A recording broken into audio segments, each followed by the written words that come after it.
Hi everyone, मेरा नाम अभिषेक है और इस चैनल पे होने वाली डिस्कशन से अगर आपके पर्सपेक्टिव में कुछ ऐड होता है तो प्लीज़ कंसीडर करो, सब्सक्राइब करना, लाइक करो और कमेंट में अपना फीडबैक दे सकते हो। हमारे आसपास एज एन कंट्री, इंडिया के आसपास एक बहुत बड़ी डेवलपमेंट हो रही है। यूएसए विड्रॉल कर रहा है या विड्रॉ कर रहा है अफ़गानिस्तान से ऑलमोस्ट 20-21 साल के बाद। और हम काफ़ी सारी न्यूज़ देख रहे हैं इसके बारे में कि क्या होगा, हम पे क्या असर पड़ेगा, आसपास के ओवरऑल एरिया पे क्या असर पड़ेगा। जो टेररिस्ट अटैक होते थे, आई थिंक जब उनका टाइम चल रहा था उस टाइम में वैसी सिचुएशन ना हो जाए या सिचुएशन डिटेरियोरेट ना हो जाए इन अ कंट्री अफ़गानिस्तान। ऐसे इनसाइड अफ़गानिस्तान के भी सिचुएशन बहुत ज़्यादा डिटेरियोरेट ना हो जाए, क्योंकि जब ऐसा होता है किसी कंट्री में वॉर होती है, जैसे आप लोगों ने रिसेंटली देखा होगा सीरिया में फॉर एग्ज़ाम्पल, तो बहुत सारे लोग रिफ्यूजी बन के वहाँ से निकलते हैं, जिससे कि उन लोगों की ज़िंदगी भी एक प्रॉब्लम में आती है, इनफैक्ट नर्क बन जाती है, शायद ऐसा कहना चाहिए। आसपास की कंट्री पे भी उन लोगों का प्रेशर आता है लोगों को संभालने का, ह्यूमैनिटेरियन क्राइसिस बन जाता है, जैसा रोहिंग्या के टाइम में बांग्लादेश में हो गया था, बर्मा से जब वो आए थे बांग्लादेश।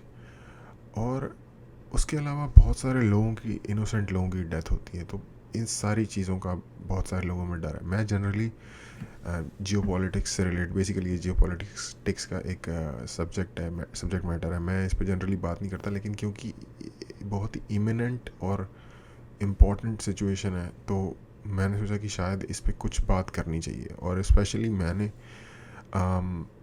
एक पाकिस्तानी यूट्यूबर की वीडियो जानबूझ के सिलेक्ट की है आज देखने के लिए, कि थोड़ा सा उनका पर्सपेक्टिव भी हमें समझ आए। और काफ़ी अच्छा लाइक और डिसलाइक रेशियो है इनके चैनल पे और ठीक ठाक एस्टैब्लिश चैनल है। तो मैंने सोचा कि शायद अक्रॉस द बॉर्डर इस मामले में क्या सोच चल रही है, या उनके बारे में उनका क्या सोचना है। जनरल एक स्टीरियोटिपिकल आइडिया तो ये है, या फिर एक जनरल आइडिया अंडरस्टैंडिंग ये है कि पाकिस्तान बहुत खुश होगा कि अफ़गानिस्तान में तालिबान का दोबारा इन्फ्लुएंस बढ़ेगा, क्योंकि उनके साथ उनकी अच्छी जमती है या फिर उनके साथ उनकी अंडरस्टैंडिंग है। तो बेसिकली इनडायरेक्टली पाकिस्तान का इन्फ्लुएंस बहुत बढ़ेगा, ये एक जनरल अंडरस्टैंडिंग है। जस्ट इंडिया में नहीं, इंडिया के बाहर भी मोस्ट ऑफ द जगहों पे। बट देखते हैं कि उनका क्या कहना है। हेलो जी, कैसे हैं आप सब। आज एक और इम्पोर्टेंट एपिसोड के साथ मैं आपकी खिदमत में हाजिर हूँ। आज की इस वीडियो में हम बात करेंगे अफगानिस्तान की बदलती हुई सूरत हाल के बारे में, जो काफ़ी हद तक तशवीशनाक हो चुकी है। पीछे पाब्लो एस्कोबार की फ़ोटो लगा रखी है ना, जैसा कि हम सबको पता है कि फोटो या अफगानिस्तान स्केच। के हवाले से जो सिचुएशन है वो बहुत तेजी से तब्दील हो रही है। एक एक ऑलमोस्ट। दिन में कई कई नई चीज़ें सामने आ रही हैं, नई नई डेवलपमेंट सामने आ रही हैं। तो इस वीडियो में हम उन काफ़ी ज़्यादा डेवलपमेंट्स को कवर करेंगे। इसमें एक तो है अमेरिकन फोर्सेस का इनखला, जिसमें उन्होंने बगराम एयरबेस को खाली किया है। इसके अलावा हम डिटेल में देखेंगे कि अफगानिस्तान के डिफरेंट रीजन्स में इस वक्त क्या हो रहा है। तालिबान, ये जो हम मीडिया पर सुन रहे हैं कि तेजी से उन्होंने फतुहात का एक सिलसिला शुरू किया हुआ है, हम देखेंगे मैप्स के जरिए, हम देखेंगे कि कहां कहां पर उनका अब स्ट्रॉन्ग उनकी प्रेजेंस है। हम देखेंगे कि किन किन एरियाज में उन्होंने अफगान फोर्सेस को शिकस्त दी है। इसके अलावा हम अफगानिस्तान के फ्यूचर के बारे में बात करेंगे और ये जानने की कोशिश करेंगे कि सूरत हाल किस तरफ जा रही है। हम देखेंगे कि अफगानिस्तान में गवर्नमेंट का क्या फ्यूचर होगा और खित्ते में जो सिक्योरिटी के चैलेंजेस हैं अफगानिस्तान की वजह से, वो क्या पैदा हो सकते हैं। पाकिस्तान को क्या क्या नए चैलेंजेस दरपेश आ सकते हैं इस बदलती हुई सूरत। आई थिंक कुछ कुछ वर्ड मुझे सारे समझ में नहीं आ रहे। आई थिंक मेरी उर्दू इतनी बेस्ट नहीं है, या अरबिक जिस भी लैंग्वेज के वो वर्ड है। तो आई डोंट नो। अभी तो जनरली ये बता रहे हैं कि किस किस चीज़ के बारे में हम बात करेंगे, और सो फार सो गुड। आई मीन अभी कोई भी ऐसी चीज़ नहीं आई जिससे बायस दिखता हो, सूरत हाल की वजह से। Except the title. Thank you America Bahadur. America Bahadur, ये कैसा नाम है? तो अगर आपको अफगानिस्तान के हवाले से दिलचस्पी है तो ये वीडियो आपके लिए अमेरिका काफ़ी बहादुर। फ़ायदेमंद साबित होगी।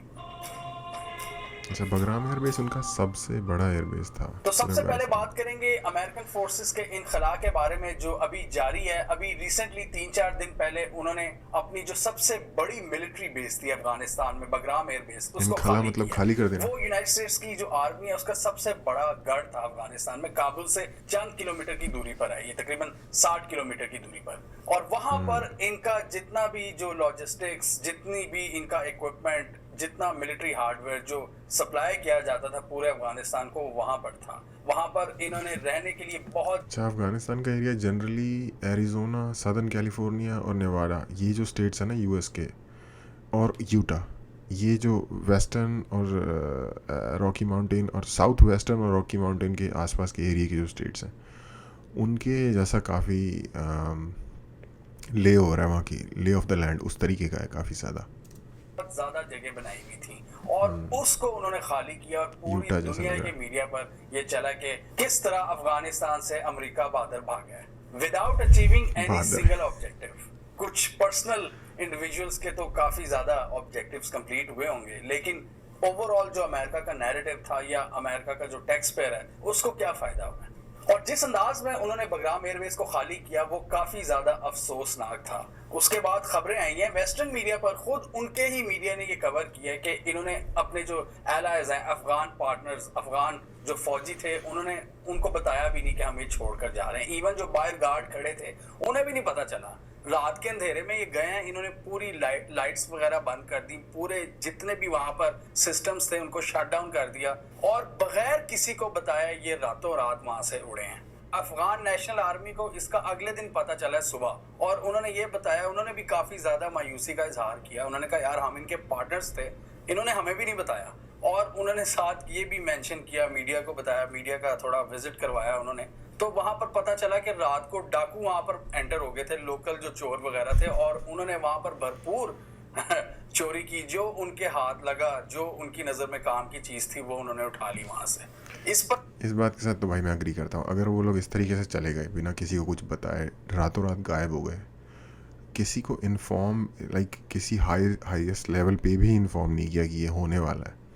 चलो कोई बहुत ही सीक्रेट मिशन होता है तो एक अलग बात है, लेकिन अगर उन्होंने किसी को इन्फॉर्म नहीं किया और इस तरीके से छोड़ के चले गए, अगर वहाँ कुछ इस तरीके के वेपन्स हों जो कि लाइक डिस्ट्रक्टिबल साबित हो सकते हैं एक बहुत बहुत बड़ी आबादी के लिए, और जैसा कि ये बता रहे हैं कि डाकू आ गए थे उधर, और तो आई डोंट नो किस तरीके के एलिमेंट्स के हाथ में वो चीज़ें आ सकती हैं।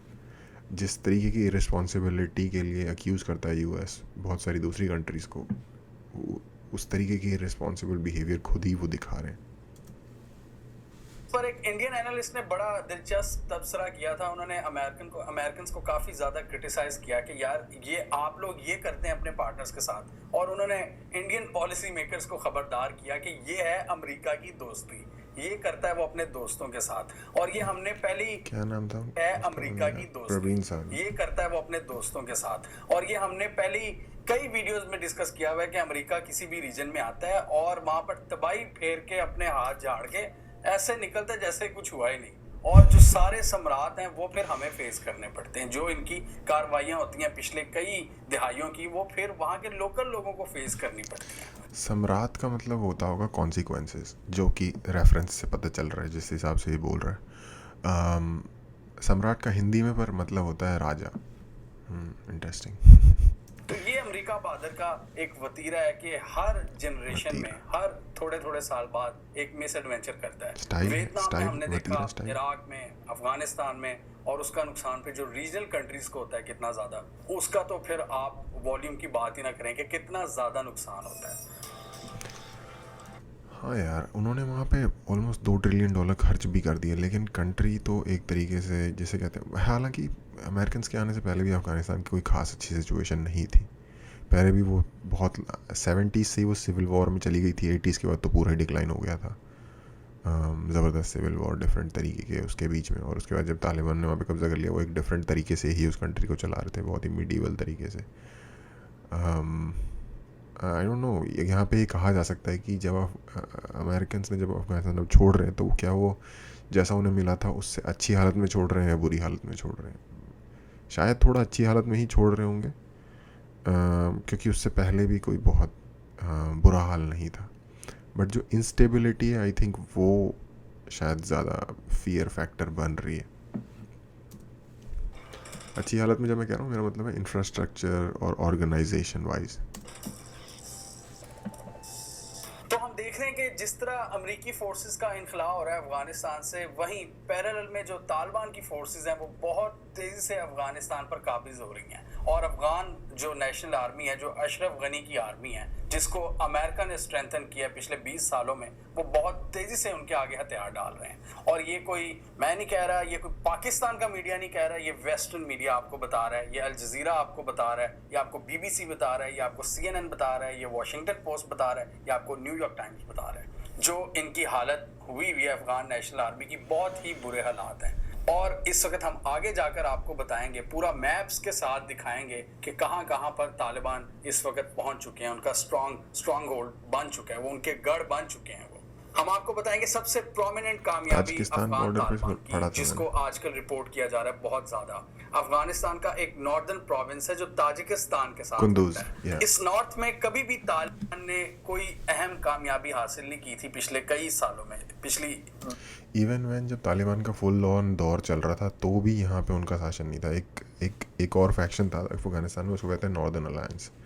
नॉर्दर्न अलायंस जो कि ताजिकिस्तान जो कंट्री है, वहाँ के जो एथनिक लोग हैं ताजिक, उनका जो पोर्शन अफ़गानिस्तान में रहता है, उन लोगों का एक काइंड ऑफ फैक्शन कह सकते हैं। उनका ग्रुप था वो, समथिंग मसूद, बैतुल्ला मसूद नहीं, एक उनके लीडर का नाम, आई थिंक उनका लीडर काफ़ी करिस्मेटिक बंदा था, उसको असैसिनेट कर दिया गया। इनफैक्ट वो इंग्लिश और फ्रेंच दोनों बोल सकता था, जो उनकी खुद की लैंग्वेज है। उसके अलावा कोई था वॉरलॉर्ड, लेकिन अनपढ़ गंवार इंसान टाइप का इंसान नहीं था। डिसेंट बंदा जिसको कहा जा सकता है, वो था उस ग्रुप का लीडर 2-3 दहाइयों में। लेकिन ये पहली बार हुआ है कि ये जो नॉर्दर्न प्रोविंस है, इसमें तालिबान अब पहुंच गए हैं और उन्होंने कब्जा हासिल कर लिया है। बदख्शान प्रोविंस है जो अफगानिस्तान का नॉर्दर्न प्रोविंस है, जिसकी बाउंड्री ताजिकिस्तान से लगती है नॉर्थ में। और इसके अगर ईस्ट की बात करें तो पाकिस्तान है, पाकिस्तान का चित्राल और गिलगित बल्तिस्तान का एरिया वो इससे लगते हैं। इसके साथ ही आपने वो सुना होगा वखान कॉरिडोर, जो बड़ी ही एक 20 माइल्स की एक स्ट्रिप है, यानी कि बहुत ही नैरो एक स्ट्रिप है वखान कॉरिडोर, जो 3 इंपॉर्टेंट रीजन्स को मिलाती है, चाइना। हाँ, इसके ऊपर ताजिकिस्तान, अफगानिस्तान का तो है ही, पाकिस्तान का, और अगर गिलगित बाल्टिस्तान का जो एरिया है, जो कि इंडिया का एरिया है, इंडिया क्लेम करता है पाकिस्तान का, उस पर वो है कब्ज़ा, वो भी, उसका बॉर्डर भी इसको लगता है। तो अगर पूरा कश्मीर इंडिया के पास होता तो हमारा एक्चुअल में टेक्निकली बॉर्डर लगता है अफगानिस्तान से, उस हिसाब से देखा जाए तो। सगीर और रशिया, तो वो वखान कॉरिडोर वो इसी सूबे का हिस्सा है, ये जो बदख्शान प्रोविंस है इनका। तो यहाँ पर पहली बार तालिबान ने कामयाबी हासिल की है। हिस्टोरिकली अफगानिस्तान में एक नॉर्दर्न अलायंस था, उनके पास ये रहा है ये एरिया। और उसके बाद डिफरेंट फोर्सेस, रिसेंटली ये अफगान जो गवर्नमेंट थी उनके कंट्रोल में था, और अभी इन्होंने एक बहुत ही हल्की लड़ाई के बाद, जहां पर इनको ज्यादा रेजिस्टेंस का सामना भी नहीं करना पड़ा अफगान आर्मी की जानिब से। और ये खबरें हैं कि अफगानिस्तान की आर्मी के जो हजारों फौजी थे वो भाग गए, वहां पर ताजिकिस्तान की सरहद में दाखिल हो गए वो। और इसी वजह से ताजिकिस्तान ने अब बॉर्डर पर अपनी फौज, तकरीबन 20,000 फौजी उन्होंने बॉर्डर पर लाके खड़े कर दिए, ताकि ये जो बदलती हुई सिचुएशन है उसे हैंडल किया जाए। तो बदख्शान प्रोविंस स्ट्रेटेजिकली बहुत ज़्यादा इंपॉर्टेंट है, यहाँ से आप जो रीजनल पावर्स हैं उनको कनेक्ट करते हैं। तो जैसा मैंने पहले बताया कि हिस्टोरिकली कभी भी तालिबान यहाँ पर मजबूत नहीं थे। नॉर्दर्न अलायंस, जिसको रशिया, टर्की और इंडिया की सपोर्ट हासिल थी, उन्होंने यहाँ पर ज़्यादा हुकूमत की है। नॉर्दर्न अलायंस जिसके अहम कमांडर्स हिस्टोरिकली अहमद शाह मसूद, रशीद दोस्तम, ये लोग थे बड़े इनके प्रोमिनेंट फाइटर्स। और 9/11 के बाद नॉर्दर्न अलायंस ने अमेरिकन के साथ मिलकर तालिबान को यहाँ से भगाया था। 9/11 से पहले जब तालिबान की अफगानिस्तान पर गवर्नमेंट थी ना, तब भी ये जो प्रोविंस था यहाँ पर तालिबान का मजबूत गढ़ नहीं था, ये तब भी ये नॉर्दर्न अलायंस के हाथ में था। और आज सोचें ये तालिबान के पास चला गया पहली बार। नॉर्दर्न अलायंस के ज्यादातर फाइटर्स का ताल्लुक ताजिक एथनिसिटी से था, क्योंकि ताजिकिस्तान के वो ज्यादा करीब थे, जबकि जो तालिबान है वो ज्यादातर पख्तून है। पश्तून। ये तो बात की हमने नॉर्दर्न अफगानिस्तान की, जहां पर तालिबान ने बहुत अहम कामयाबियां हासिल की हैं। अब जाते हैं साउथ में। कंधार के करीब एक शहर है, बहुत ही इंपॉर्टेंट शहर है कंधार, जो कि तालिबान का हिस्टोरिकली बड़ा एक स्ट्रॉन्ग होल्ड था, बड़ा इंपॉर्टेंट स्ट्रॉन्ग होल्ड था, जो पाकिस्तान का जो बलूचिस्तान का इलाका है ना, कोयटा, वो उसके ज़्यादा पैरेलल है, मतलब वो टेरेन है, वो पड़ोस वाला में पड़ा इलाका है। है कंधार का। तो कंधार में कभी तालिबान बड़े मजबूत थे, इवन वहां से इनकी शुरुआत हुई थी, फाउंडेशन जो हाँ, मजबूत हुई थी ओरिजिनेट ही तालिबान वहाँ की, से वो होंगे ना ये लोग। कंधार में हुई थी। लेकिन बाद में अफगान गवर्नमेंट का कंट्रोल आ गया था वहां पर। अभी रिसेंटली जो डेवलपमेंट हुई है, कंधार से तकरीबन 20 किलोमीटर की दूरी पर एक शहर है, एक डिस्ट्रिक्ट है, वहां पर तालिबान ने कब्जा किया है। नॉर्थ में तो इनको ज्यादातर फाइट का सामना नहीं करना पड़ा, लेकिन यहाँ पर काफी शदीद लड़ाई हुई है अफगान फोर्सेस के साथ, और तालिबान ने यहाँ पर फतह हासिल की है। ये पंजवाई डिस्ट्रिक्ट है जहाँ पर तालिबान फतह हासिल किए, लेकिन अभी उनका कंधार पे, as far as I know, Kandahar पे उनका कंट्रोल हुआ नहीं है। आई थिंक मैं 2 या 3, हालांकि वहाँ तो एवरी डे सिचुएशन चेंज हो रही है, बट 2 या 3 दिन पहले मैं एक रिपोर्ट देख रहा था, उसमें कंधार, उस टाइम तक कंधार पे इनका कंट्रोल नहीं हुआ था। रिपोर्ट इस बारे में थी कि लोग कैसे चिंतित हो रहे हैं उस जगह पे कि अगर वो आ जाते हैं तो, मतलब जैसे किसी स्टोरी फॉलो करते हैं किसी किसी लोगों की, तो कोई दुकान वाला बंदा था, किसी बार्बर के पास वो गए, वो बाल काट रहा था, वो कह रहा था कि फिर हम बाल नहीं काट, फिर हम ये सारी चीज़ें नहीं कर पाएंगे और पहले वाली सिचुएशन हो जाएगी। Shit, man. कैसी कैसी गाड़ियाँ हैं लोगों के पास, बट एनीवेज ये सिचुएशन दोबारा हो जाएगी कि लोग बाल नहीं कटवा सकते, तो ऑफ कोर्स बार्बर की जॉब गई, शेव नहीं कर सकते, तो उसका बिज़नेस ख़त्म हो जाएगा। और आई थिंक एक लड़की की स्टोरी दिखा रहे थे जो स्कूल जा रही है, उसको टेंशन हो रही है कि मुझे स्कूल जाने को मिलेगा कि नहीं मिलेगा। तो आई गेस उस वक्त तक तो नहीं हुआ था, 2 दिन पहले की बात है। ने फतह हासिल की है। ये कंधार शहर से सिर्फ आधे घंटे की दूरी पर है। तो अगर हम अफगान गवर्नमेंट के कंट्रोल की बात करें तो बहुत थोड़े अब शहर रह गए हैं जहां पर इनका कंप्लीट कंट्रोल है। ये कंधार में भी तालिबान अब बहुत करीब आ गए हैं। इसके अलावा काबुल है एक बहुत स्ट्रॉन्ग होल्ड अफगान गवर्नमेंट का, जो अशरफ गनी की गवर्नमेंट है। इसके अलावा ये सिर्फ ये जो सेंट्रल अफगानिस्तान है और ये कुछ इलाके हैं, ये आप देख सकते हैं मैप में, सिर्फ ये हैं अफगान गवर्नमेंट के अंडर। बाकी 70% से ज्यादा इलाका आप कह सकते हैं कि तालिबान के पास चला गया है, क्योंकि अफगानिस्तान के हैं तकरीबन 421 डिस्ट्रिक्ट्स, 200 के करीब अफगान तालिबान है उन्होंने उस पर कब्जा कर लिया है। 100 से ज्यादा इलाकों में अभी लड़ाई जारी है और सिर्फ 100 से भी कम डिस्ट्रिक्ट्स हैं जहां पर इस वक्त अफगान गवर्नमेंट का कंट्रोल है। तो तालिबान इस वक्त अफगान गवर्नमेंट से ज्यादा टेरिटरी पर काबिज है अफगानिस्तान में।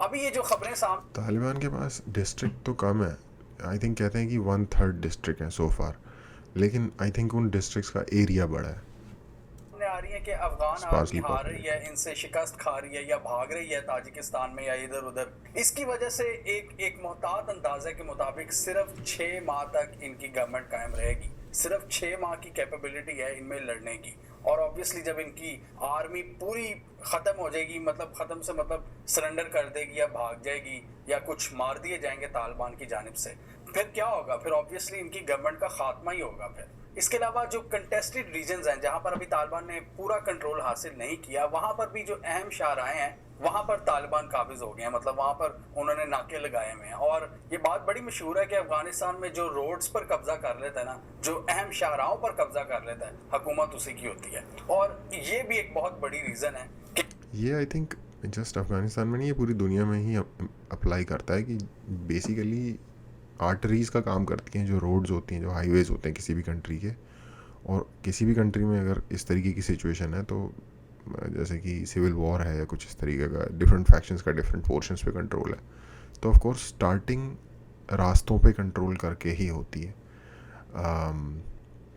उसके बाद ये है कि 6 महीने का जो अंदाज़ा है ख़त्म होने का, वो आई थिंक उसमें सारे फैक्शंस को इंक्लूड नहीं किया गया, सारी चीज़ों को इंक्लूड नहीं किया गया। यूएस ने कमिट किया I think $3 billion per year देने के लिए तालिबान से फ़ाइट करने के लिए। दूसरा, तालिबान ने खुद ही इनफैक्ट कहा है कि हमें जितने बड़े शहर हैं उन पे, बड़े शहरों पे फॉर एग्जांपल काबुल वगैरह पे लड़के कब्ज़ा नहीं करना।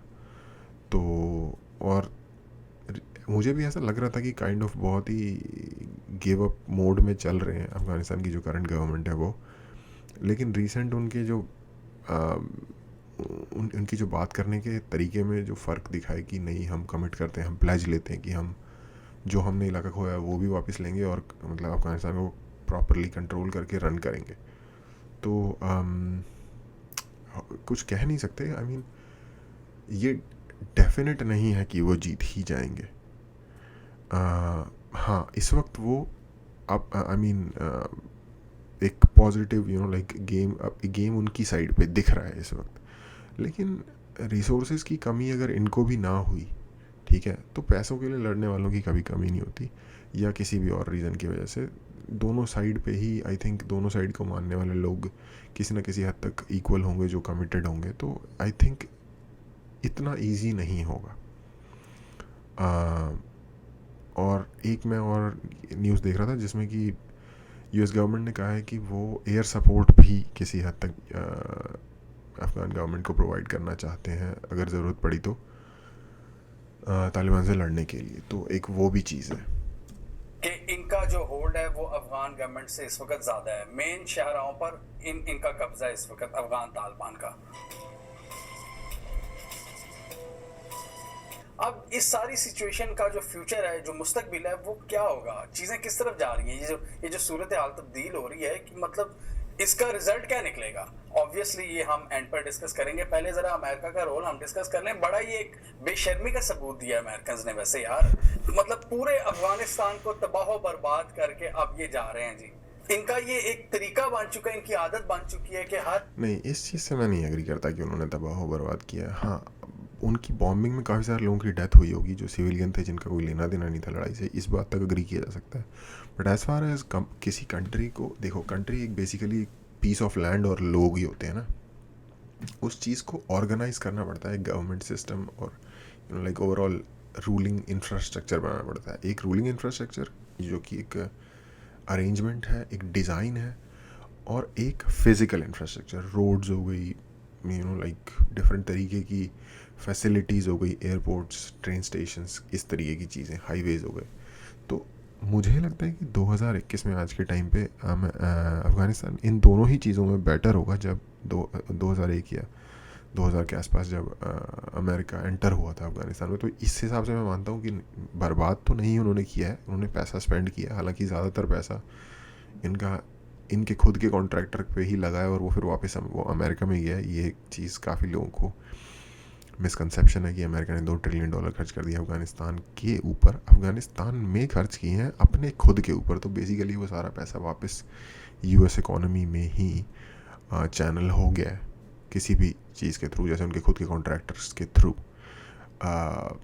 बट स्टिल उन्होंने एक स्टेबलाइज किसी हद तक किया है अफ़गानिस्तान को, इतना मानना पड़ेगा। हाँ, ये है कि इस पूरे दौरान में बहुत सारे लोगों की जान गई है, जो कि शायद इतनी जान इससे पहले नहीं गई थी जब यूएस आया था। लेकिन यूएस के आने से पहले और तालिबान के पूरा कब्ज़ा ले लेने से पहले भी सिविल वॉर में इसी तरीके से लोग मर रहे थे बहुत ज़्यादा। तो कंट्री एक तरीके के टर्मोइल में तो 70s से ही चली गई है। हर जनरेशन में किसी ना किसी जगह पर जाते हैं, वहाँ पर तबाही फेरते हैं और फिर वहाँ से निकल जाते हैं। ये मैंने पहले भी कई वीडियोस में डिस्कस किया हुआ है कि अमेरिका को कोई सरोकार नहीं होता कि यार जो मैंने गंद किया है उसको मैंने किस तरह मतलब कुछ मदद भी करनी होती है यार, कोई थोड़ी सी मोरालिटी होती है। ठीक है, आप हाँ, ये मैं अग्री करता हूँ कि, और आई थिंक बाइडेन ने कहा भी है कि वो $3 बिलियन से कम ईयरली सपोर्ट देगा अफगान गवर्नमेंट को यूएसए। तो देखते हैं क्या होता है। ये चीज़ मैं अग्री करता हूँ कि हाँ, एक सपोर्ट देनी चाहिए, फाइनेंशियल मोरल जिसे कहते हैं। इस तरीके से सडनली रात के अंधेरे में नहीं भागना चाहिए था। कोई भी डिसेंट इंसान ये बात करेगा। But I don't no US के लोगों की जो प्लान कर रहे हैं उनके माइंड में क्या है, वो हम कह नहीं सकते। हम गेस कर सकते हैं कि ये रहा होगा या ये रहा होगा या ये रहा होगा, ठीक है। ऐसा ही सेम बहुत ही नेगेटिव ओपिनियन दिया जाता है वियतनाम से जो यूएस निकला था उसके बारे में। और मैं भी एक हद तक उस पूरे एपिसोड जो यूएस का वियतनाम वॉर का जो एपिसोड है उसमें यूएस को काफ़ी हद तक एक एग्रेसर या फिर एक एंटागनिस्ट साइड का मानता था, एंटागनिस्ट मानता था उस पूरे एपिसोड में यूएस को। लेकिन फिर मैं पर्सनली खुद काफ़ी सारे वियतनामीज़ लोगों से मैं खुद मिला हूँ, और इनिशियली जब मैं उनसे मिला तो मैंने कहा कि हाँ, आप लोग बहुत बहादुर हो, आपने यूएस को हरा दिया अपनी कंट्री में और आपने उनको कब्ज़ा नहीं करने दिया। तो उन लोगों ने मुझे खुद कहा कि ये ऐसा नहीं है जैसा आपको साउंड करता है।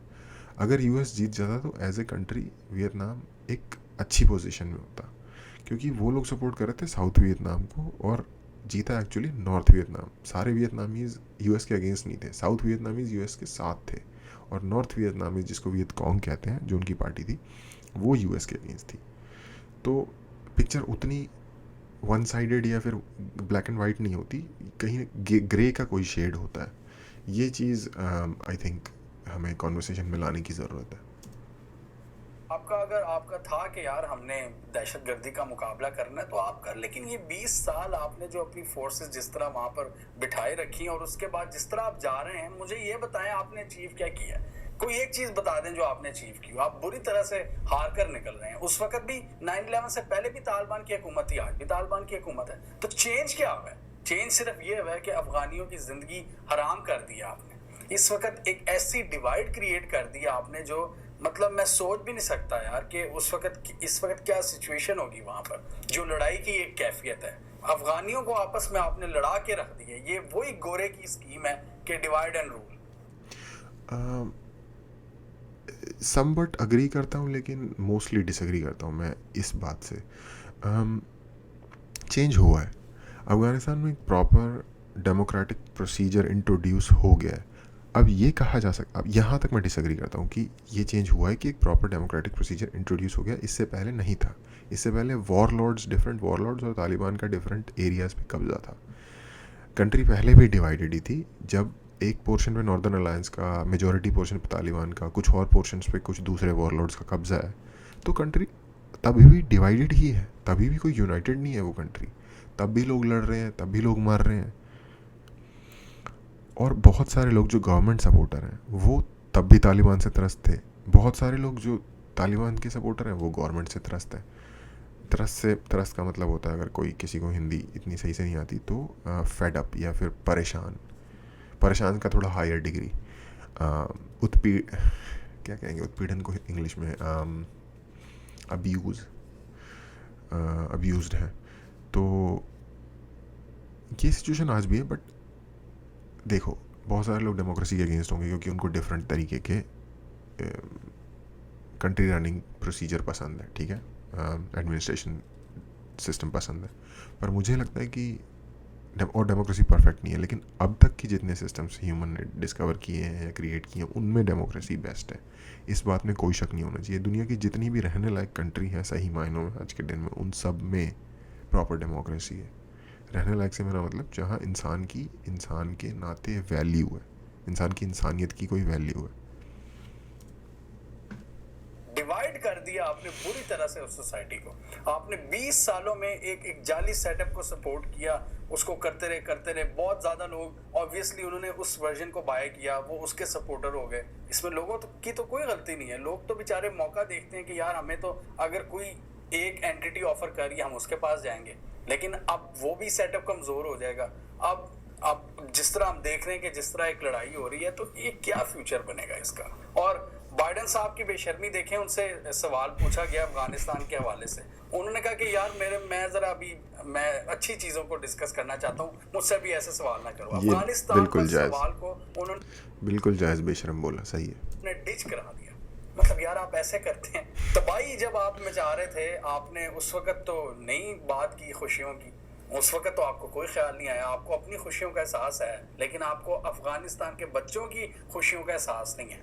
और उसके साथ जो एडजेसेंट जो पूरे रीजन को नुकसान हुआ, आपने ना सिर्फ अफगानिस्तान में किया है बल्कि इराक में भी बहुत गंद मचाया है। फिर आपने पाकिस्तान में जो उसके असरात पड़े, इराक में तो मोस्टली अमेरिकन भी जो आज के टाइम पे ये मानते हैं कि वो सारा जो WMD वाला जो सारा एपिसोड था वो सारा फार्स था, जो किया गया वो गलत किया गया, कुछ खास लोगों के बेनिफिट के लिए किया गया, और उसके बाद जो उसका फॉल आउट आया वो उससे भी ज़्यादा घटिया, और जो कि सोचा भी नहीं था, किसी ने प्रेडिक्ट भी नहीं किया था।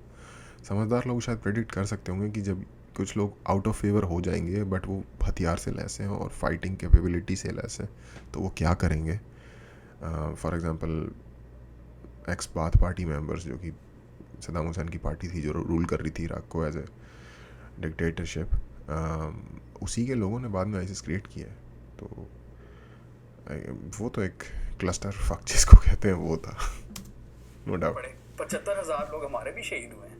तो मतलब आपको अपनी खुशियों का, तो आपको अपने मूड का भी बड़ा एहसास है, लेकिन आपको इन लोगों की जिंदगियों का कोई एहसास नहीं है। और अब आप निकल रहे हैं बगराम एयरबेस से इस तरह जैसे कुछ हुआ ही नहीं। आपने अपना जो मुआहदा था वो तो सिक्योर कर लिया तालिबान के साथ कि वो हमें ना मारें, क्योंकि आपके ज़हन में डर था जो वियतनाम वाली जंग थी, जब आपके हेलीकॉप्टर्स लैंड भी नहीं करते थे वहाँ पे छतों से ही वो आते थे और हवा में लटके होते थे और आपके लोग भाग के हेलीकॉप्टर पे जंप लगा के वहाँ पर सवार होते थे कि बस निकलें यहाँ से, क्योंकि चारों तरफ से बमबारी हो रही थी। वो वियतनाम की जो लोग हैं वो जो गोरिल्ला वॉर उन्होंने लड़ी, वो उन्होंने आपका जीना हराम कर दिया था। लेकिन इस बार आपने अपना जो अपने लिए मुआहदा था, अपने लिए जो सेफ पैसेज था, वो आपने ढूंढ लिया।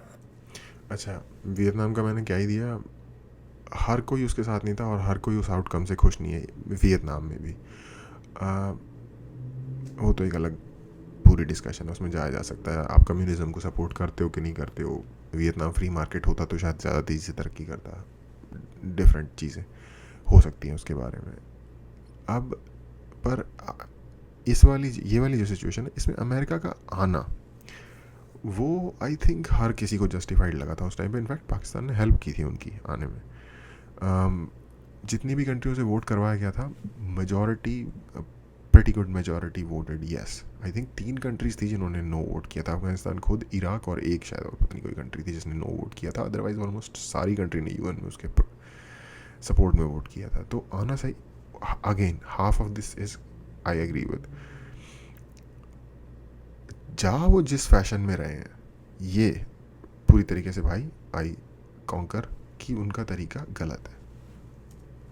लेकिन आपने ये नहीं देखा कि आपके जाने के बाद क्या तबाही फैलेगी और फैल रही है अफगानिस्तान में, जो एक लड़ाई, जो डिवाइड, जो एक ब्लड शेड। आपको याद होगा मैंने पिछली 2-3 वीडियोस में डिस्कस किया था कि अशरफ गनी का जो पूरा सेटअप था ये जाली सेटअप था, ये फॉरेन एड पर खड़ा हुआ था। और जैसे ही ये फॉरेन सपोर्ट आप निकालेंगे, मतलब अमेरिकन फोर्सेस का इनकलाब जैसे ही शुरू हुआ है, इनकी जो कमजोरी है, इनकी जो वल्नरेबिलिटीज हैं वो सामने आ गई हैं और किस तरह इनकी जो फोर्सेस हैं उनमें तेजी से कमी आ रही है, वो सरेंडर कर रहे हैं। हाँ, अब जरा फ्यूचर की पॉसिबिलिटीज पर डिस्कस करते हैं, ये बहुत इंपॉर्टेंट है इसको डिस्कस करना। हाँ, यहाँ पे एक चीज़, आई थिंक अगर कोई सही केपेबल लीडर होता तो शायद जितना सपोर्ट यूएस ने सपोर्ट इंफ्रास्ट्रक्चर सब कुछ सिस्टम खड़ा करके दिया था, उसको कर सकता था वो रूल। किसी ना किसी हद तक हमें इनको भी किसी लेवल तक ब्लेम करना पड़ेगा कि ये ठीक से कंट्री को रूल या कंट्रोल नहीं कर पाए, और वो वाली सिचुएशन या गवर्नेंस नहीं दे पाए लोगों को, जिसकी वजह से लोग इनके साथ इतना हो जाते कि तालिबान शायद इतना ज़्यादा उनके प्रति नेगेटिविटी होती है हर जगह कि वो अपना स्ट्रॉन्ग होल्ड बना ही ना पाते, होल्ड ही ना कर पाते किसी जगह पे। तो पर वो सिचुएशन नहीं प्रोवाइड की गवर्नमेंट ने। गवर्नमेंट काफ़ी करप्ट है, यूएस गवर्नमेंट जो यूएस के द्वारा बनाई गई जो गवर्नमेंट है वो भी काफ़ी करप्ट है। I mean most of the people से अग्री टू दिस। या ये एक चीज़ भी है ना। अभी जो रिसेंट एक डेवलपमेंट आई है कि तालिबान ने कहा है कि जी हम एक नए प्रपोजल पर काम कर रहे हैं जो पीस डील के हवाले से, जो हम अफगान गवर्नमेंट के सामने रखेंगे। अब ये बड़ा इंपॉर्टेंट है क्योंकि वो एक स्ट्रॉन्ग पोजीशनिंग के साथ आएंगे और उसमें एक पावर शेयरिंग फार्मूला वो देंगे कि यार ये है, अगर इसको एक्सेप्ट करना है तो कर लो, नहीं तो हम तो लड़ ही रहे हैं, हम तो लड़ रहे हैं, हमारा तो काम ही यही है। तो ये अब उन्होंने प्रपोज करना है, लेकिन उन्होंने हिंट दे दिया कि हम 1 माह तक इनके सामने रख देंगे। तालिबान ने कहा है कि बैटलफील्ड में हमारा अपर हैंड है और हम बातचीत के हवाले से भी बड़े सीरियस हैं। अब सवाल यही पैदा होता है कि यार ये जिस तेज़ी से आगे बढ़ रहे हैं, जिस तेज़ी से फतूहात ये कर रहे हैं, अब ये होगा क्या, इसका एंड रिजल्ट क्या होगा। एक तो पॉसिबिलिटी है, मैं अब हम पॉसिबिलिटीज़ पर डिस्कस करेंगे। एक तो पॉसिबिलिटी वो 94-95 वाली है, जब ये मुजाहिदीन ने जो गवर्नमेंट बनी थी सोवियत वॉर के बाद, जो पाकिस्तान ने भी बड़ी पीस डील्स करवाने की कोशिश की थी, तो उसमें ये गुलबदीन हिकमत यार और ये मुजाहिदीन वगैरह ने काबुल पर ऐसा कोई अटैक किया, उन्होंने कहा नहीं हम नहीं मानते इस हुकूमत को। उस अटैक के नतीजे में फिर तालिबान की उस लड़ाई के नतीजे में तालिबान की हुकूमत बनी थी, जो 9/11 पे फिर ख़त्म हुई थी, वो कोई 5-6 साल रही थी। तो एक तो उस तरीके का हम देख सकते हैं आउटकम कि तालिबान मतलब बाय फोर्स जाएं, काबुल पर कब्जा करें और एक हुकूमत बना लें जो पाकिस्तान। नहीं, ये आउटकम पॉसिबल आई थिंक इसलिए नहीं है क्योंकि आई थिंक तालिबान ने खुद ही इस चीज़ को डिनाई कर दिया कि वो खुद ही कह रहे हैं कि हम उस तरह से नहीं करना चाहते। और बहुत सारे लोगों का ये कहना है कि ये जो आज के टाइम पे तालिबान है, ये जो 94 95 का जो तालिबान था उससे काफ़ी डिफरेंट है इन द सेंस कि वो लोग काफ़ी ज़्यादा क्या कह सकते हैं उसे, अनपॉलिश्ड थे, और ये लोग काफ़ी पॉलिश्ड हैं, काफ़ी इनमें काफ़ी लोग हैं जो काफ़ी अच्छे एजुकेटेड हैं, डिप्लोमेसी में बहुत माहिर हैं, लड़ने में तो ऑफ कोर्स माहिर हैं ही। तो इनका थोड़ा सा जो वर्ल्ड व्यू है वो थोड़ा ज़्यादा ओपन है। इनफैक्ट इंडिया ने जनरली कभी तालिबान को सपोर्ट नहीं किया, बट रिसेंटली इनके बीच में भी डायलॉग की पॉसिबिलिटी हो रही है। एक दूसरे की तरफ एक पॉजिटिव मैसेजेस भेजे जा रहे हैं कि ठीक है, आप हमें आपके सपोर्ट की ज़रूरत है, आपके फाइनेंशियल सपोर्ट की, और आपके कंट्री में जो कंट्री बिल्डिंग की जो है उसकी हमें ज़रूरत है। ये तालिबान ने मैसेज दिया, और हम किसी और कंट्री के इंटरनल मैटर में नुकसान पहुंचाने वाली चीज़ें या एक्टिविटीज़ अपनी कंट्री में नहीं होने देंगे, इंक्लूडिंग इंडिया भी उन्होंने के कॉन्टेक्स्ट में भी ये बात उन्होंने बोली है। तो ये लोग एग्जैक्टली उस टाइप का ग्रुप नहीं है। ये ग्रुप का जो डायनामिक है वो थोड़ा चेंज हो गया है, मॉर्फ हो गया है या मॉडिफाई हो गया है एक नेक्स्ट लेवल पे। पाकिस्तान ने भी कहा है कि ऑब्वियसली वो हमारे लिए एक आइडियल सिचुएशन नहीं होगी, मतलब एक ब्लड शेड आप एक एग्जैक्टली आपकी कंट्री के लिए भी ये चीज़ ठीक नहीं है, क्योंकि देखो अगर आप अपनी कंट्री में और ज़्यादा रेडिकलिज्म चाहते हो तो पड़ोस के वहाँ पे रेडिकलिज्म हो रहा है तो आपके लिए अच्छा है। लेकिन अगर आप चाहते हो कि आपकी कंट्री में रेडिकलिज्म कम हो, थोड़ा सा लिबरल वैल्यूज़ फैले, और लिबरल मतलब मॉडर्न लिबरल पोस्ट लिबरल की बात नहीं कर रहा है, एक प्रॉपर जो एक सही मायने में लिबरल है, जो जिसको कि आज के टाइम पे kind of little bit right माना जाता है, वो वाला लिबरलिज्म जिससे प्रोग्रेस होती है और लोगों को फ्रीडम मिलती है, वो चीज़ अगर आपको चाहिए तो आई मीन मुझे लगता है इंडिया से ज़्यादा कंसर्न शायद पाकिस्तान के लोगों को और पाकिस्तान की गवर्नमेंट को होना चाहिए कि इसका जो नेगेटिव फॉल आउट होगा वो हमसे ज़्यादा इन पे होगा, हमसे शायद काफ़ी ज़्यादा इन पे होगा। बाय फोर्स उसमें बहुत ज़्यादा खून बहेगा, एक तो ये पॉसिबिलिटी। दूसरा उसमें एक ये भी बात है कि लोग मरेंगे of इंटरनेशनल course। रिकग्निशन उनको ज़्यादातर दुनिया सपोर्ट नहीं करेगी, उनको तस्लीम नहीं करेगी। वो वाली जो हुकूमत थी जो 96 में बनी थी तालिबान की, उसको सिर्फ 3 मुल्कों ने तस्लीम किया था, सऊदी अरेबिया, यूएई और पाकिस्तान। और इस बार भी तालिबान को काफ़ी ज़्यादा प्रॉब्लम्स पेश आ सकती हैं अपने आप को दुनिया के सामने पिच करने में, क्योंकि वेस्टर्न मीडिया ऑलरेडी इनके बड़ा पीछे पड़ा हुआ है कि जी ये खूनखार लोग हैं, ये औरतों के हकूक़ का ख्याल नहीं करते, ये मारते हैं, ये जालिम लोग हैं, ये वेस्टर्न मीडिया ऑब्वियसली। तो ये काफ़ी ज़्यादा इनको मुश्किलात पेश। नहीं ब्रो, वेस्टर्न मीडिया नहीं, इसकी तो वीडियोस हैं यार, लैशेस मार रहे हैं लोगों को, मिडीवल सजाएं दे रहे हैं। ये कोई प्रोपेगेंडा थोड़ी है कि वो नहीं कर रहे, वो खुद भी डिनाई नहीं करते, वो खुद कहते हैं कि हम ऐसा करते थे। वो खुद बाल नहीं कटवाने देते, खुद शेव नहीं बनवाने देते, खुद लोगों को। आपने हेयर कट करवा रखा है, आपने बियर्ड ट्रिम की करवा रखी है, ये आपको तालिबान नहीं करने देगा। तो अगर आपको अपना ये जो फ्रीडम है, जो आप जिस जगह पे भी आप पाकिस्तान में रहते हो, जिस फ्रीडम के साथ रहते हो, आपको वो फ्रीडम मिला हुआ है, तो शायद एक डिसेंट चीज़ ये नहीं होगी कि हम जो अपने लिए विश कर रहे हैं वही हम बाकी दुनिया के लिए भी विश करें जो चीज़ें, या हम अपने लिए तो फ्रीडम विश करें, दूसरे लोगों के लिए करें कि नहीं वो ठीक चलने चाहिए, या फिर वो इस पर्टिकुलर सिचुएशन या सिस्टम के अंदर चलने चाहिए। तो ये चीज़ I think I don't know समझने की ज़रूरत है।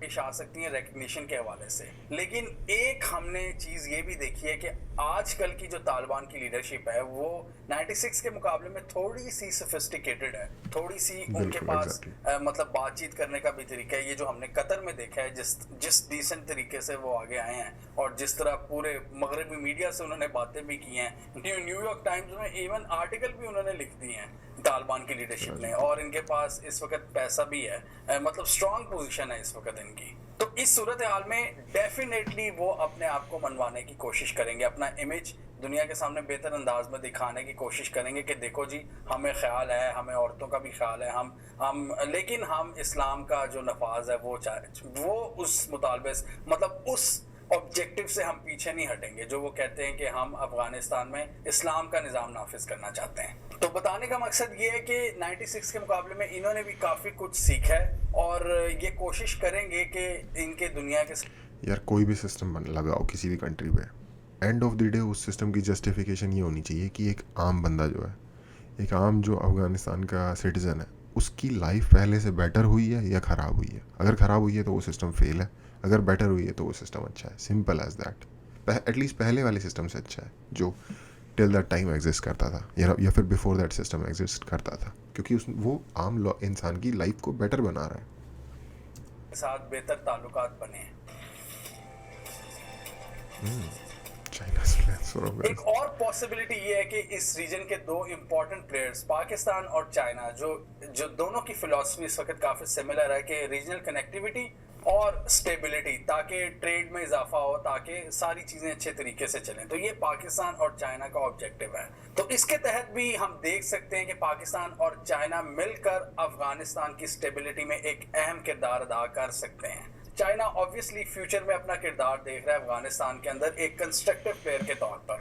ऑब्वियसली उसने बीआरआई को भी आगे लेकर चलना है, और चाइनीज ये समझते हैं कि अफगानिस्तान उसमें एक बहुत इंपॉर्टेंट रीजन साबित हो सकता है बीआरआई के लिए, क्योंकि पाकिस्तान में भी उनकी इन्वेस्टमेंट्स हैं और ईरान में भी हैं, और इन दोनों मुल्कों का बॉर्डर लगता है अफगानिस्तान में। और अफगानिस्तान में अनरेस्ट का क्या मतलब है कि चाइनीज इन्वेस्टमेंट्स सिक्योर नहीं फिर रहेंगी। तो चाइना अब कोशिश करेगा कि वहां पर स्टेबिलिटी लाए। अच्छा, यहाँ पे भाई ने पूरा फुल बायस दिखाया है। यहाँ पे मैं भाई से बिल्कुल अग्री नहीं करता इससे। उसका रीज़न ये है कि अमेरिका ने किस किस कंट्री में जाके क्या क्या किया, उसके लिए तो इन्होंने पूरा मतलब लाइक बिना किसी लाइक शक के या बिना किसी लिहाज के पूरा बोला कि है ना कि अमेरिका यहाँ जाके बर्बादी फेरता है, यहाँ जाके नुकसान करता है, यहाँ जाके लोगों की बुरे हालों की वजह बनता है। लेकिन चाइना भी अब तक जितनी कंट्रीज़ में गया है, अफ्रीका इंक्लूड कर लो, श्रीलंका इंक्लूड, अफ्रीका की कंट्रीज़ इंक्लूड कर लो, श्रीलंका इंक्लूड कर लो, साउथ ईस्ट एशिया इंक्लूड कर लो, बर्मा इंक्लूड कर लो। हालांकि बर्मा एक कंट्री है जो कि थोड़ा सा ठीक से डील करता है चाइना को। साउथ ईस्ट यूरोप, स्लोवाकिया वगैरह, ये जो कंट्रीज़ हैं यहाँ भी इनके बहुत प्रोजेक्ट चल रहे हैं, उनको इंक्लूड कर लो। साउथ अमेरिका की कंट्रीज़ के साथ इनके प्रॉब्लम्स हैं। जिस कंट्री में भी ये इन्वेस्ट करने गए हैं वहाँ इन्होंने कूड़ा मचाया है, एक्सप्लॉइट करते हैं उस कंट्री को। मालदीव्स की चाइना के साथ स्टोरी क्या थी, उनका जो लास्ट समथिंग मोहम्मद अमीन या समथिंग, जो लास्ट उनका जो प्रेसिडेंट था जिसको इम्पीच कर दिया गया कोर्ट के द्वारा, वो पपेट था चाइना का। प्रूव हो गया कि चाइना उसको पैसे देता था मालदीव्स को एक्सप्लॉइट करने के लिए। प्रूवन है बहुत सारे रिकॉर्ड्स के साथ कि अफ्रीका की बहुत सारी कंट्रीज़ में चाइना एक्सप्लॉइट करता है वहाँ के लोगों को, वहाँ के नेचुरल रिसोर्सेज को। श्रीलंका को लिटरली डेड ट्रैप में फंसा के उन्होंने हम्बनटोटा पोर्ट उनका रख लिया अपने पास। इनफैक्ट खुद पाकिस्तान, आपकी खुद की कंट्री में बहुत सारी चीज़ें उनके पास लीज्ड हो रखी हैं जो आपने उनसे पैसे लिए हैं उसके अगेंस्ट। तो करो आप जितनी आपको दोस्ती या अच्छा बिजनेस आपको लग रहा है जब तक हो रहा है, बट आई डोंट नो, पता नहीं, शायद मुझे लग रहा है कि ये नाइव बन रहे हैं या ये लोग नाइव बन रहे हैं, या इनको सच में नहीं दिख रहा या इनको दिख रहा है पर ये देखना नहीं चाह रहे। इसमें से कुछ भी चीज़ें हो सकती हैं। बट अगर आपको किसी भी इंसान या किसी भी कंट्री या किसी भी ग्रुप के नेचर को देखना है तो ये देख लो ना कि वो जहाँ जहाँ गए वहाँ वहाँ उन्होंने क्या किया। वो प्रो ट्रेड है बट अपने प्रॉफिट में, किसी और के प्रॉफिट में नहीं। यूएस के साथ उनका सबसे बड़ा ट्रेड पार्टनर यूनाइटेड स्टेट्स है, ठीक है। $500 बिलियन प्लस की उनकी ट्रेड है मंथली, ठीक है, मंथली कह रहा हूँ, सॉरी, ईयरली। अमेरिका के ऑलमोस्ट हर प्रोडक्ट की उन्होंने चोरी करके, रिवर्स इंजीनियरिंग करके कॉपी बनाते हैं, ट्रेड एस्पियोनाज करते हैं, हुवई के ऊपर केसेस चल रहे हैं। और ऑफ कोर्स इसमें से कई सारे अमेरिका के कान में रोड़ने के भी तरीके होंगे जो चाइना को वो प्रॉब्लम देना चाहता है। लेकिन इसमें कुछ परसेंटेज तो सच होगी, या 100% झूठ तो कुछ नहीं होता। 100% झूठ पे कैसे वो इतनी चीज़ें बिल्ड कर लेंगे। तो आई डोंट नो मैन, मुझे पर्सनली, क्योंकि पाकिस्तान एक नेबर कंट्री है और एक टाइम पे एक सेम कंट्री थी, लैंग्वेज सिमिलैरिटी है, हर कुछ सिमिलर है। इंडिया से आप बाहर जाओगे, आप जिस पाकिस्तानी से मिलोगे आपको थोड़ा सा ही फ़र्क लगेगा कि शायद ये बंदा इंडियन नहीं हो, या शायद उतना फ़र्क भी ना लगे, स्पेशली नॉर्थ के लोगों के लिए। तो मुझे ऐसा लग, और मैं ऐसा सोचता भी हूँ कि इंडिया की प्रॉपर डेवलपमेंट के लिए पाकिस्तान की भी डेवलपमेंट, और इनफैक्ट हमारे सारे नेबर्स की प्रॉपर डेवलपमेंट की ज़रूरत है।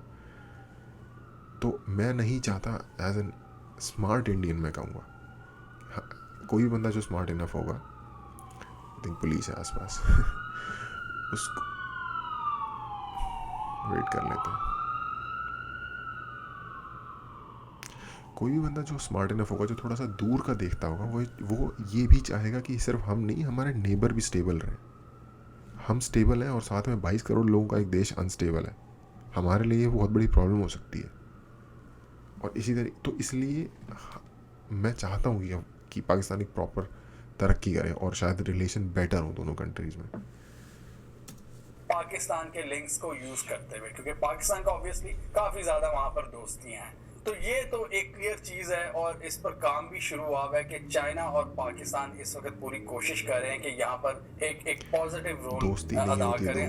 दोस्ती नहीं होती। उन्होंने आज तक किसी कंट्री के साथ उन्होंने क्या, ऑलमोस्ट कोई सी भी कंट्री दोस्त नहीं कर। मैं बता रहा हूँ, India, Pakistan, Bangladesh, south Asia के जो लोग हैं, ये पूरी दुनिया में घूम के देख लो, सबसे शायद क्या कहूँ मैं, भोले लोग होते हैं जो दोस्ती के उसमें आ जाते हैं या किसी की हेल्प करने के लिए तैयार हो जाते हैं।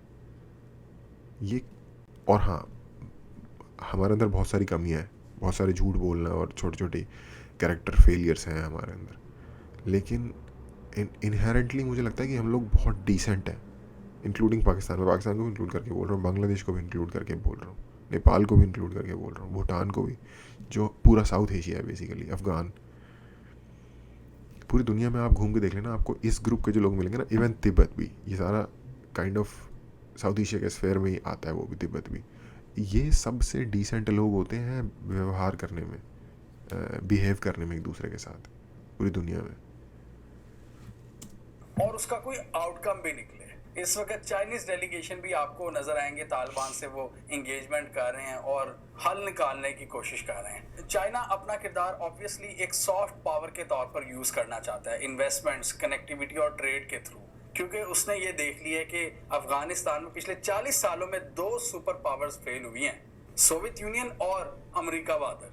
और अगर पुरानी हिस्ट्री की बात करें तो और भी बहुत ज्यादा पावर्स वहां पर, ब्रिटिश किंगडम तो पिछले सिर्फ एक सदी में 3 सुपर पावर्स फेल हुई है अफगानिस्तान में, the graveyard of the empires. लेकिन नुकसान ये होता है कि वो सुपर पावर तो टूट। यार ये भी पूरी तरीके से ना, मैं एग्री नहीं करता इस चीज़ से भी कि अब अमेरिका वहाँ पे फेल हो गया। सोवियत यूनियन का मैं नहीं कह सकता, शायद फेल कंसीडर किया जा सकता है।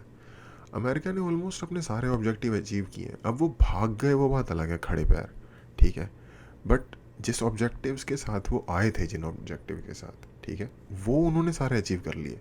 उनको जितना मारना था, जिसको मारना था, जहाँ मारना था, जब मारना था, उन्होंने मारा। हाँ, नेशन बिल्डिंग में वो ज़रूर फेल हो गए और तालिबान को इरेडिकेट करने में ज़रूर वो फेल हो गए, बट मुझे नहीं लगता कि तालिबान को इरेडिकेट करना शायद उनका ओरिजिनल क्लेम भी था। उनका ओरिजिनल क्लेम अलकायदा के अगेंस्ट था, वो उन्होंने कर दिया वहाँ से इरेडिकेट उसे। और तालिबान को भी उन्होंने इतना मॉर्फ तो कर ही दिया है कि अब हम खुद कह रहे हैं कि वो लोग पहले से बहुत ज़्यादा सोफेस्टिकेट हो गए, पहले से बहुत ज़्यादा नर्म हो गए हैं। तो मुझे नहीं लगता कि वो फेल हुआ है, मुझे लगता है कि उसने ऑलमोस्ट अपने सारे ऑब्जेक्टिव्स अचीव किए हैं, बट हाँ, ओवर परफॉर्म नहीं किया।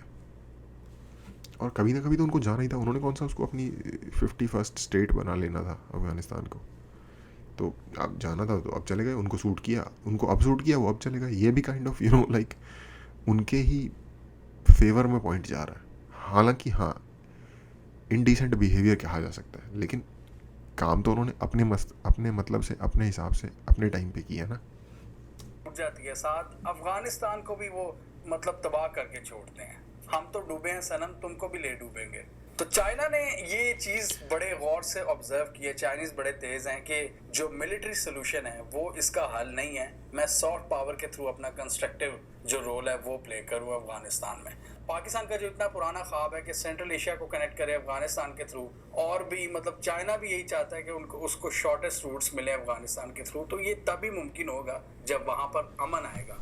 इसलिए आप देख रहे हैं कि अमेरिका बहादुर को थोड़ी बहुत खारिश हो रही है। वो चाहते हैं कि यार यहाँ पर बेसिस कायम हो हमारी, हम थोड़ी नजर रख सकें। जैसे पंजाब में, इंडिया में कनाडा को कनेडा कहते हैं बहुत सारे लोग, वैसे अमेरिका को अमेरिका बहादुर कहते हैं, ऐसा शायद मुझे लगता है। आई थिंक ये स्लैंग होगा कोई वहाँ का लोकल की नकलो हरकत पर।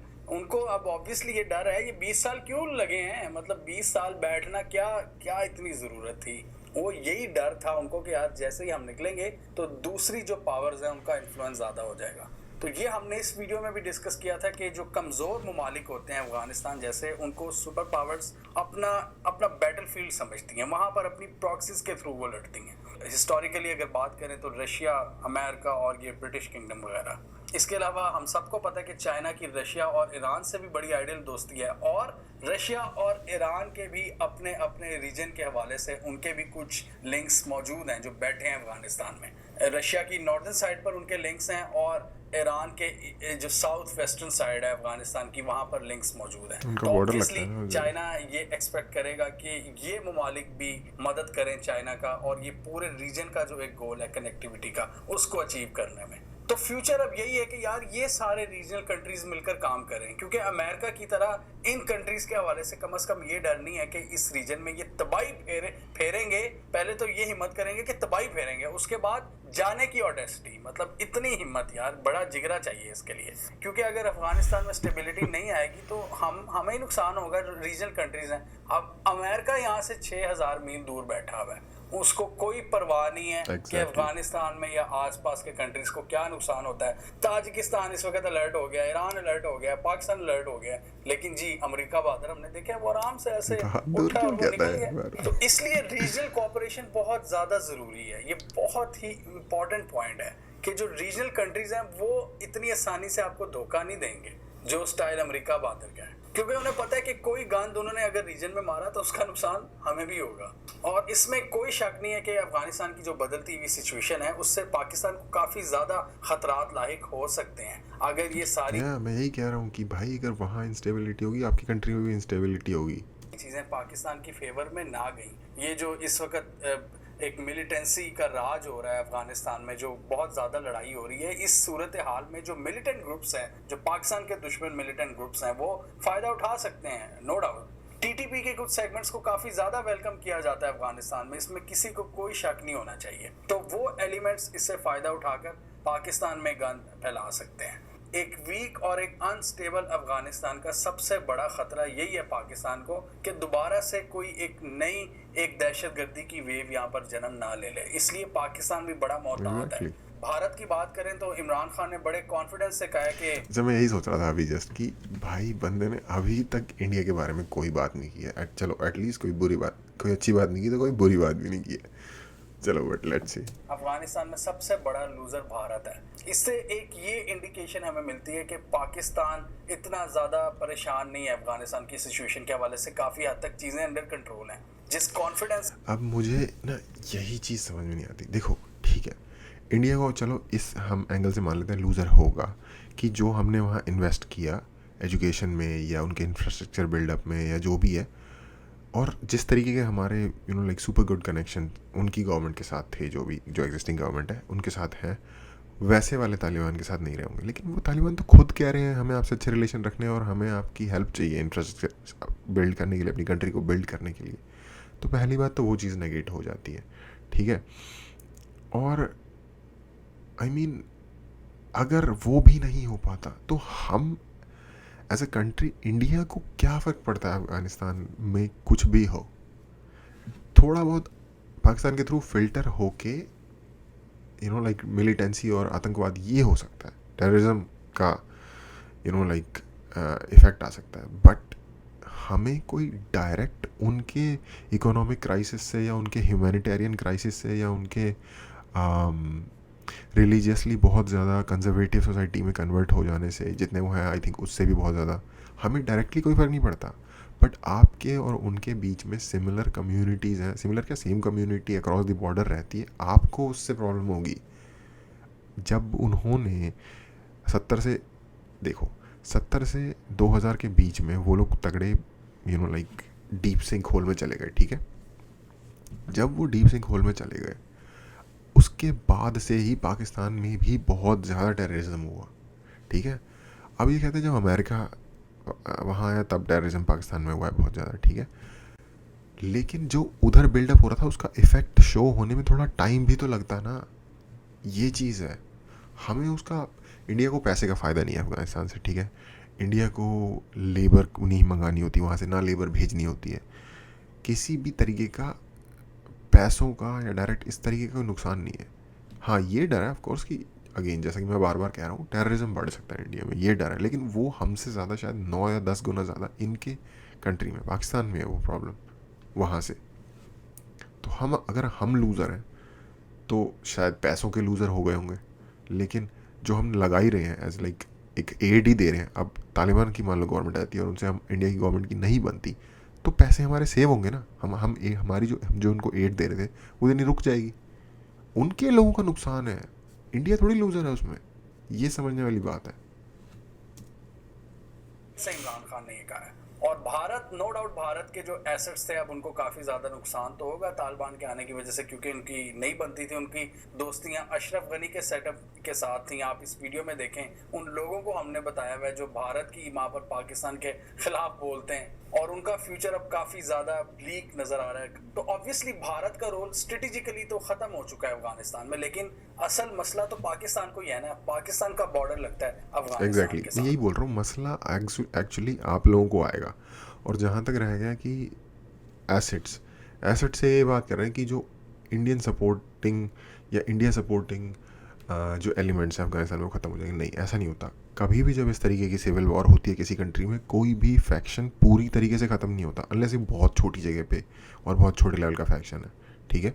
कोई भी फैक्शन पूरी तरीके से इरेडिकेट नहीं होता, डिफरेंट फैक्शन का साइज़ कम बड़ होता जाता है। तालिबान फॉर एग्जांपल आपको इस वक्त बहुत ही ज़्यादा डोमिनेटिंग फोर्स लग रही है, ठीक है। वो आए कब है? वो 90s में आए हैं। हर फोर्स इस तरह की जो कि एक प्रॉपर एस्टैब्लिश गवर्नमेंट नहीं है, उसका असर बढ़ता और कम होता है। आईसिस बहुत पावरफुल हो गया था, आज के टाइम पे तालिबान जितना है उससे भी ज़्यादा, लेकिन फिर कम होके ऑलमोस्ट गायब हो गया। हर जो इस तरीके की मिलिटेंट फोर्स होती है, लिटे बहुत पावरफुल फोर्स होती थी एक टाइम पे, LTTE, उसका जो फोर्स का जो इन्फ्लुएंस का जो वो होता है ना, एग्रेसिवनेस, और वो टाइम और जनरेशन्स के साथ कम और पीछे होता जाता है। तालिबान का एक डायलॉग है कि अमेरिका के पास सारी वॉचेज़ हैं लेकिन टाइम हमारे पास है, ठीक है। बहुत ही सही टाइट डायलॉग है, लेकिन टाइम एक्चुअली किसी के भी पास नहीं होता। आपके पास थोड़ा ज़्यादा टाइम है, बस ये फ़र्क है, और कोई फ़र्क नहीं है। 50 साल की बाद क्या होगा ये सोचो।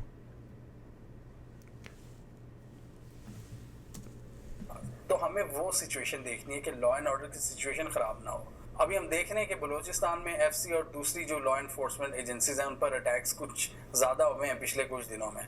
हमें कमेंट सेक्शन में बताइए आप अफगानिस्तान की सूरत हाल को किस तरह देख रहे हैं। ये जो 6 महीने का एस्टिमेट आया है, आपके ख्याल में कितनी देर तक तालिबान काबुल पर काबिज हो जाएंगे और अफगानिस्तान में अपना एक बहुत बड़ा हिस्सा हासिल कर लेंगे अफगान हुकूमत में?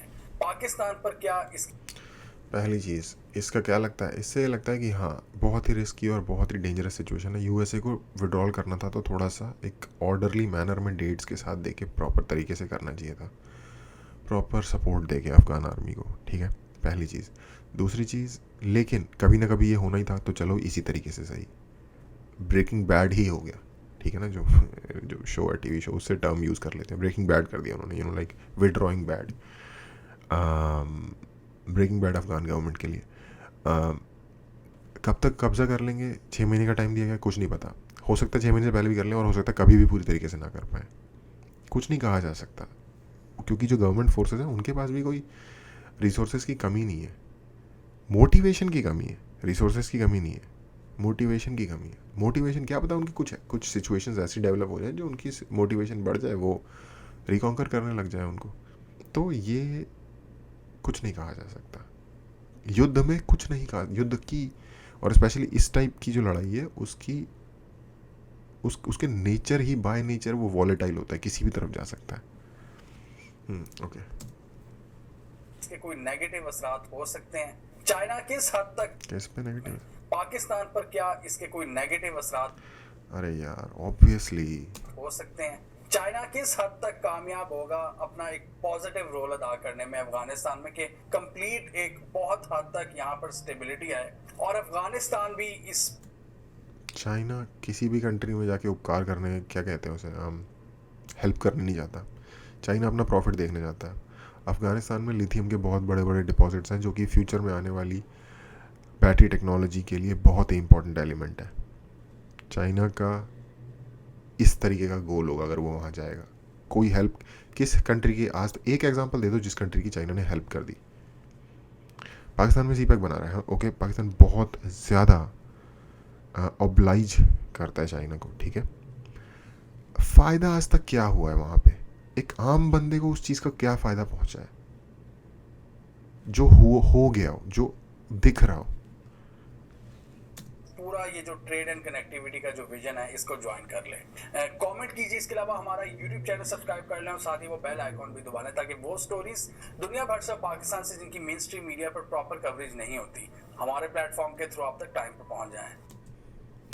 ओके, मुझे ठीक है, मुझे डिसेंट कवरेज लगी काफ़ी सारी चीज़ों की, और अगेन काफ़ी Pakistani point of view oriented थी। बट अगर पाकिस्तानी यूट्यूबर को आप देख रहे हो तो आपका शायद मकसद यही होना चाहिए कि आप उनके पॉइंट ऑफ व्यू को समझना चाहो, और यही मेरा मकसद भी था देखने का। और I guess most of the चीज़ों में बंदे ने एक जेन्युइन रैशनल तरीके से ही एक्सप्लेन किया है।